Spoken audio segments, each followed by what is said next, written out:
पंचायत समितीच्या प्रांगणात दारूच्या बाटल्यांचा खच पाहायला मिळते। वर्ध्याच्या कारंजा पंचायत समितीतील हा धक्कादायक प्रकार आहे।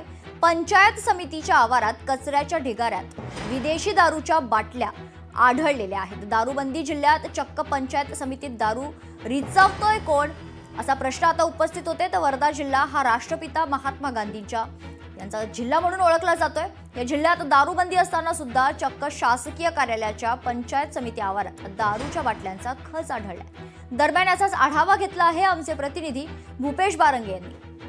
वर्धा जिल्ह्याच्या कारंजा घाडगे तालुक्यातील पंचायत समितीमध्ये आपण बघू शकतो की हीच ते टुमदार अशी पंचायत समितीची इमारत आहेत आणि या इमारतीच्या बाजूला लगेच लागलेलं हेच ते बीडीओ कार्यालय आहेत आणि या टुमदार जी इमारत आहे या बाजूला अगदी हे परिसर सभोवताल ही गवतांचं वाढलेलं गवत इथून दिसून येत आहेत आणि चक्क या ठिकाणी आपण बघू शकतो की मोठ्या प्रमाणात कचरा घाणीचा कचरा या ठिकाणी टाकलेला जातो। पंचायत समितीच्या परिसरात दारूंच्या बाटल्याही फेकल्या जातात। त्यामुळे या पंचायत समितीच्या कार्यालयात कोण दारू पितोय हा प्रश्न मोठा उपस्थित होता।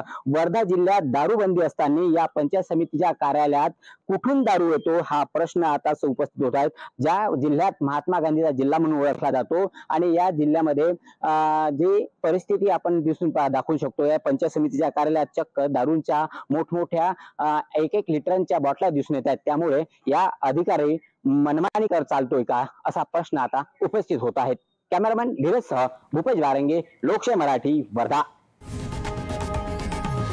लोकशाही मराठी ऐका, पहा, जागरूक रहा।